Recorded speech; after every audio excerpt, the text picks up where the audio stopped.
At 6 am local time on May 12, 2026, a salvo of NOR anti-ship cruise missiles was skimming at 15 feet above the Persian Gulf, moving at Mach 0.8 toward the Karni, an Arleigh Burke-class destroyer conducting a freedom of navigation patrol 21 nautical miles off the coast of Bandar Abbas. The missiles never made contact with the ship. The lead missile was intercepted by an SM-6 at a range of 180 kilometers. The second was destroyed by an evolved Sea Sparrow missile at 9 kilometers. The third and fourth fell to the Karni's 5-inch deck gun and close-in weapons system respectively, their wreckage tumbling into the Gulf at 0349, having produced exactly 0 operational effect against the U.S. naval asset they were targeting. The specific tactical sequence that unfolded in those 120 seconds is what we need to examine. Not for what it says about U.S. defensive capabilities, but for what it says about the strategic miscalculation that is now locked in, irreversible, and accelerating toward a decision point that Tehran does not yet understand it has already passed. To understand why May 12th is as significant as it is, you have to start with a foundational concept that most public analysis gets wrong. The Iranian missile salvo was not an attack, it was a test.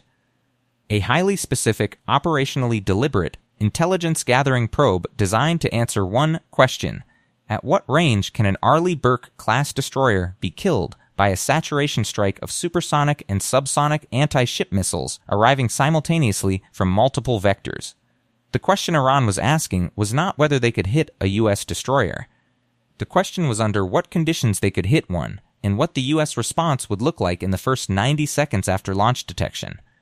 That question has now been answered, not in the way Tehran hoped, and the answer is traveling up the chain of command in Washington and CENTCOM headquarters in Tampa with the institutional gravity of a command that knows the next 72 hours have fundamentally changed the operational geometry of the Strait of Hormuz. The Persian Gulf is not a large body of water. It spans approximately 251,000 square kilometers. It averages 50 meters in depth. At its narrowest point, the Strait of Hormuz, the distance between Iranian territorial waters and Omani territorial waters is 21 nautical miles. The internationally recognized transit corridor is 2 nautical miles wide in each direction, with a 2 nautical mile buffer zone. A warship transiting that corridor is, at all times, within range of Iranian coastal defense cruise missile batteries positioned on Qeshm Island, Larak Island, and the mainland near Bandar Abbas. The geographic reality that dominates every U.S. naval planner's thinking is this: the fight in the Persian Gulf is a knife fight in a phone booth. There is no standoff distance. There is no strategic depth. There is no time. An anti-ship cruise missile launched from Qeshm Island at Mach 0.9 arrives at the center of the transit corridor in approximately 90 seconds. An SM-6 interceptor takes 12 seconds to acquire, 4 seconds to launch, and must intercept within the first 40 kilometers of flight to protect the ship. The math is brutal. It leaves 30 seconds for human decision-making, and on May 12th, the human decision-making was flawless. Iranian naval doctrine has been built around a single operational concept for 3 decades. The concept is called layered area denial. It rests on 4 assumptions. Assumption 1. The Persian Gulf's confined geography neutralizes the U.S. Navy's standoff advantage, compressing engagement timelines to the point where sheer volume of incoming fire saturates defensive systems. Assumption 2. A combination of shore-based anti-ship cruise missiles, fast attack craft swarms, mine warfare, and submarine-delivered torpedoes creates a multi-axis threat that no single Aegis destroyer can process simultaneously. Assumption 3. The political cost of losing a U.S. Navy warship is so catastrophic that the mere credible threat of sinking one will deter U.S. freedom of navigation operations. Assumption 4. In the event deterrence fails, Iran's shore-based missile batteries are hardened, dispersed, and survivable enough to absorb a counterstrike and keep firing. Every one of these assumptions was tested on May 12th. Every one of them failed. The failure was not marginal, it was structural. The Arleigh Burke-class destroyer is not a new platform. Karni is a Flight 1 vessel, commissioned in 1996, displacing 8,300 tons, powered by 4 General Electric LM2500 gas turbines generating 100,000 shaft horsepower. But the combat system that processed the May 12th engagement was not the 1996 combat system. It was Baseline 9 Aegis, integrating the Spy-1DV radar with the Mark 99 fire control system and Standard Missile-6 interceptors that entered the fleet in 2013. The SM-6 is the specific weapon that Iran's anti-access doctrine was not designed to survive. It is a 1,500 kilogram missile carrying a 64 kilogram blast fragmentation warhead, capable of engaging targets at ranges exceeding 240 kilometers. Its active radar homing seeker allows it to engage targets beyond the ship's own radar horizon, using offboard sensor data from E-2D Advanced Hawkeye aircraft, or Cooperative Engagement Capable Assets. On May 12th, an E-2D orbiting at 30,000 feet over the Gulf of Oman detected the Noor missile launches at the moment of their booster ignition, 102 seconds before the first missile would have reached the Carney. That 102-second warning, provided by the specific sensor shooter network architecture that the U.S. Navy has spent $40 billion building over the past decade, is what transformed a saturation attack into a target practice exercise. The Noor missile is a Chinese C-802 copy, reverse-engineered by Iran in the 1990s, produced domestically with incremental improvements over 2 decades. It flies at Mach 0.8. It carries a 165 kilogram semi-armor piercing warhead. It uses an inertial navigation system with active radar terminal homing. It is not a sophisticated weapon by 2026 standards.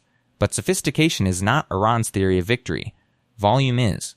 The Air Navy holds approximately 4,000 anti-ship missiles in its inventory, deployed across coastal batteries, truck-mounted mobile launchers, fast attack craft, and underground facilities along the northern Gulf Coast. The theory is simple.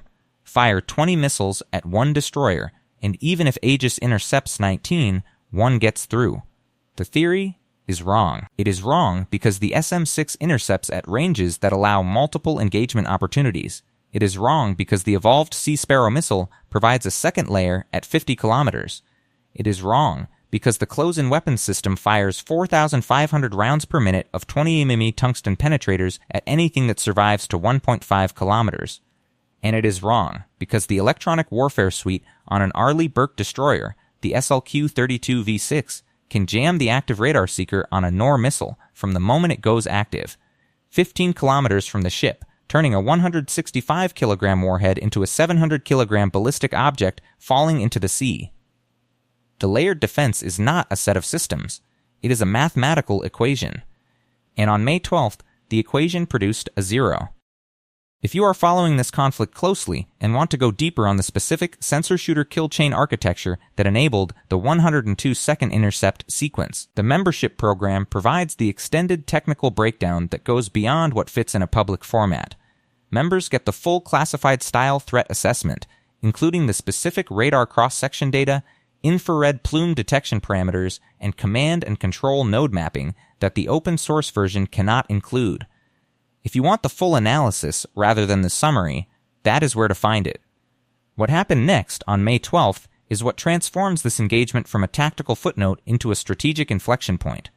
Within 14 minutes of the final intercept, a pair of FA-18E Super Hornets launched from the Harry S. Truman, operating 160 nautical miles south in the Gulf of Oman. The Super Hornets carried AGM-88E advanced anti-radiation guided missiles. Their targets were not the missile launchers that had fired on the Carney. Their targets were the 4 specific nodes that constitute Iran's Coastal Defense Command architecture. Node 1, a Russian-built Kosta 2E2 low-altitude radar on Chesham Island, responsible for initial target acquisition.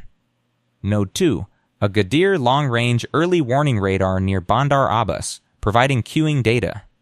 Node 3, a mobile command and control van, a Mercedes-Benz 2628 6x6 truck with a mounted containerized operations shelter, identified through signals intelligence as the specific vehicle that issued the fire order. Node 4, a fiber optic communications junction where undersea cables connect Chesham Island to the mainland command network. The ARM missiles struck all 4 targets within 47 seconds of each other. The Kosta 2E2 radar went dark at 0407. The Gadir radar at 0407 and 19 seconds. The command vehicle at 0407 and 38 seconds. The fiber junction at 0407 and 47 seconds. By 0408, the specific command architecture that had coordinated the attack on Carney no longer existed as a functional entity. The AIM-88E Argram is not merely an anti-radiation missile. It is a multi-mode weapons system that carries a GPS inertial navigation system, millimeter wave active radar, and a passive anti-radiation homing seeker. Its significance lies in its ability to hit targets that stop emitting. Older HARM missiles lost guidance if the radar shut down. The arm remembers the GPS coordinates of the emission source. If the radar goes silent, the missile continues to those coordinates and uses its millimeter wave radar to scan for the metal structure, the support vehicle, the generator trailer. It hunts what is hiding. It is the specific weapon that Iran's hardened, dispersed, survivable coastal defense architecture was not designed to survive. The ERC assumed that if a radar site shut down, the incoming missile would lose lock and fall into the desert. That assumption is years out of date. And the ERC learned this at 0407 on May 12th. Now let us steelman the Iranian position, because intellectual honesty demands we take their options seriously, rather than dismissing them as empty bluster. The ERC Navy's strategic logic operates on three core beliefs. First, that the U.S. appetite for naval casualties in the Persian Gulf is functionally zero, and that even a single successful missile strike on a U.S. warship, even one that causes minimal damage, triggers a domestic political crisis in Washington that constrains the military response. Second, that the ERC sees missile inventory is large enough and dispersed enough that no U.S. counterstrike can eliminate more than a fraction of it before the remaining batteries exact a toll that the U.S. political leadership cannot accept. Third, that Iran's geographic position astride the Strait of Hormuz gives it permanent escalatory dominance, the ability to threaten the global economy's oil artery at will, with the implied threat that any U.S. military action results in the mining of the strait and a spike in oil prices to $150 per barrel. This is not irrational thinking. It is a coherent, internally consistent strategic framework built on Iran's understanding of U.S. political constraints, the physics of naval warfare in confined waters, and the economic leverage provided by 21 nautical miles of choke point geography. The problem with this strategic logic is that every single one of these assumptions is being systematically undermined, and the May 12th engagement demonstrated all three failures simultaneously. The assumption of U.S. political casualty aversion was tested on May 12th. The Carney did not retreat. It held station. The counterstrike was authorized within 14 minutes. The approval chain from the destroyer captain to the carrier strike group commander to CENTCOM to the Secretary of Defense functioned at operational tempo, not political deliberation speed. The assumption of survivable dispersed missile batteries was contradicted by the specific sequence of the arm strikes. The missile launchers were not the targets. The eyes, the brain, and the nervous system were. A coastal defense missile battery without a radar, without a command vehicle, and without a communications link is not a battery. It is a truck with an expensive metal tube parked in the desert. The assumption of Strait of Hormuz leverage remains Iran's strongest card, but it is a card that only works if the U.S. is unwilling to conduct sustained mine countermeasure operations and escort convoys under air cover, operations that the U.S. Navy practiced for decades during the tanker war and has refined continuously since. Let that sit for a moment. 4 nodes, targeted by 2 aircraft, struck within 47 seconds. The entire coastal defense architecture of Iran's primary naval base rendered operationally irrelevant for the 72-hour window that followed. This is not a marginal degradation of capability. It is a demonstration that the Airgisi's most fundamental strategic assumption, that geography gives them time, no longer holds. The analogy is a boxer who is trained exclusively for the first 30 seconds of a fight, throwing overwhelming volume at an opponent he assumes will be paralyzed by the ferocity. For 30 years, that boxer has never faced anyone who could weather the first 30 seconds. On May 12th, he did. The opponent took every punch, blocked them systematically, and then delivered a single precise counterpunch to the solar plexus. The boxer is still standing. But he cannot breathe. And the real problem is that he now knows, with absolute certainty, that his entire training regimen was built on a false premise. The opponent is not paralyzed by the first 30 seconds. The opponent has been studying the 30-second flurry for 3 decades and has built a defense specifically, precisely, exactly calibrated to survive it and return fire before the boxer can reset. The strategic implications of May 12th cascade across 3 domains in the 72 hours that followed. First, the operational domain. The ERC Navy's coastal defense posture from Bandar Abbas to Bushehr has been reconfigured. Mobile launchers that were positioned for maximum coverage of the transit corridor have been dispersed inland. Command and control nodes have gone to radio silence. The specific signature of an organization that has been shocked and is reorganizing its defensive architecture is visible in signals intelligence across the northern Gulf. This is not defeat. It is a tactical withdrawal to reassess. But it means that for a limited window, perhaps 72 hours, perhaps a week, the layered area denial strategy that Iran has spent 30 years building is operating at reduced coherence. The U.S. Navy knows this, and the operational tempo of freedom of navigation patrols in the 72 hours since May 12th has increased, not decreased. Second, the strategic domain within the Erkci's internal decision-making. The Erkci is not a monolith. The nihilistic faction, the element that believes victory comes through inflicting maximum pain regardless of consequence, that views escalation as an end in itself, has just been handed an argument that the United States has crossed a threshold that demands a catastrophic response. The pragmatist faction, the element that understands Iran's military limitations and views the naval confrontation as a bargaining chip to be preserved, not spent, has just been handed an argument that the catastrophic response the nihilists demand is exactly the response the U.S. Navy has demonstrated it can survive and punish. The specific tension between these two factions, playing out right now in IRGC command posts and revolutionary court deliberations, is the hidden strategic variable that will determine whether May 12th escalates or de-escalates the broader confrontation.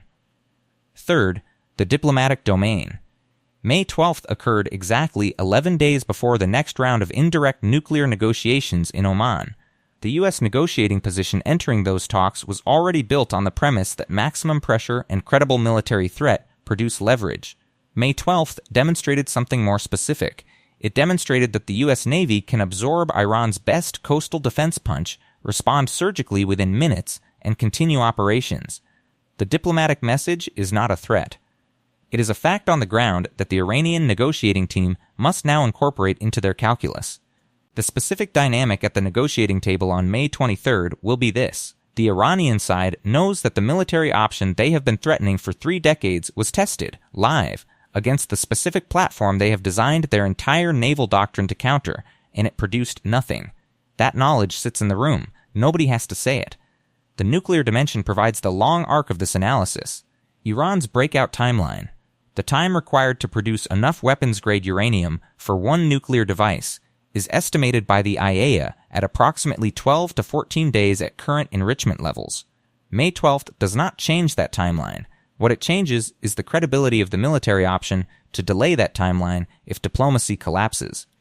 Before May 12th, Iran's strategic calculus assumed that any U.S. strike on nuclear facilities would be met with a sustained anti-ship missile campaign that closes the Strait of Hormuz and imposes costs the U.S. cannot bear. After May 12th, that assumption is weaker, not gone, not irrelevant, but measurably, demonstrably weaker. The specific operational sequence that destroyed 4 command nodes in 47 seconds is the same operational sequence that can destroy air defense sites protecting Natanz and Fordow. The AirGC's Air Defense Command is organized on the same architecture as its Coastal Defense Command. The same vulnerability exists. And now Tehran knows that the U.S. knows it, and that the U.S. has demonstrated it will exploit it when provoked. The broader regional architecture is shifting in response. The Gulf Cooperation Council states Saudi Arabia, the UAE, Bahrain, Qatar, Oman, Kuwait have watched May 12th with the intense focus of governments that share a body of water with Iran and have lived under the shadow of its anti-ship missile capabilities for decades. The specific message received in Riyadh and Abu Dhabi is that the U.S. security guarantee, which had been questioned in recent years, produced a kinetic demonstration of capability and will that was unambiguous. This has second-order effects on regional alignment, on the Abraham Accords normalization trajectory, and on the internal calculations of states that have been hedging between U.S. and Chinese security partnerships. May 12th does not resolve the hedging. It shifts the weight of evidence in one direction. Stay with me. Because the question that matters most is not what happened on May 12th. It is what happens now that both sides have absorbed the data from the engagement and are making decisions about the next move. And the next move is being made under conditions that are fundamentally different from any previous U.S.-Iran naval confrontation. The U.S. Navy's force posture in the region is configured for sustained operations. The hairy S, Truman Carrier Strike Group remains on station in the Gulf of Oman. The Us-Carney and 2 additional Arleigh Burke-class destroyers are conducting rotating freedom of navigation patrols through the strait. A 4th destroyer, the Us-John Paul Jones, is positioned 40 nautical miles off the coast of Fujairah, providing ballistic missile defense coverage with SM-3 interceptors capable of engaging threats outside the atmosphere. The combined magazine depth across these 4 surface combatants is approximately 380 vertical launch system cells, carrying a mix of SM-6, SM-2, SM-3, SM, and Tomahawk land attack missiles. The specific message embedded in this force posture is that the U.S. Navy is not merely defending, it is postured to strike, and the targets it can strike are not limited to the 4 nodes destroyed on May 12th. Iran's response options are limited by the specific damage to its command architecture. The Coastal Defense Radar Network that provides target acquisition data to missile batteries along the northern Gulf is operating at reduced fidelity.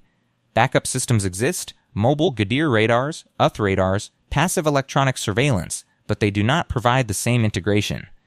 A counterstrike launched today would operate with less targeting data, less coordination, and a significantly higher probability of failure than the strike launched on May 12th. The Iraq Navy knows this. It is why no counterstrike has been launched in the 72 hours since. The delay is not restraint. The delay is reconnaissance. The AirGC is trying to rebuild its situational awareness before committing to an action that might produce the same zero effect as the May 12th salvo, or worse, produce a U.S. counterstrike that reaches further up the command chain. The Us-Carney is on station. The Truman Strike Group is at full readiness. The Iraq Navy's Coastal Defense Command is reorganizing under conditions of reduced coordination. And somewhere in Tehran, in the specific building complex that houses Iraq Navy headquarters on Pasteron Street, the admirals who ordered the May 12th test are calculating whether the next move escalates or de-escalates, whether the data they collected is worth the data they revealed, and whether the American force posture that has only grown stronger since the engagement is a bluff or a promise. The 72-hour window that opened at 0347 on May 12th is closing, and the specific sequence of events that window contains, a flawless intercept, a 14-minute counterstrike, a 47-second dismantling of command architecture, was delivered to make clear exactly how much more capability exists on the other side of restraint. Subscribe and turn on notifications immediately, because the AirXC's response decision, which will materialize in the next 48 to 96 hours, is the development that every analysis of the U.S.-Iran naval confrontation will reference as the defining moment of this phase of the conflict. Drop your prediction in the comments right now. Does the Airgik escalate with a saturation strike that risks a second failure and a U.S. counterstrike against leadership targets? Or does the pragmatist faction prevail and hold fire while the Coastal Defense Command rebuilds its network?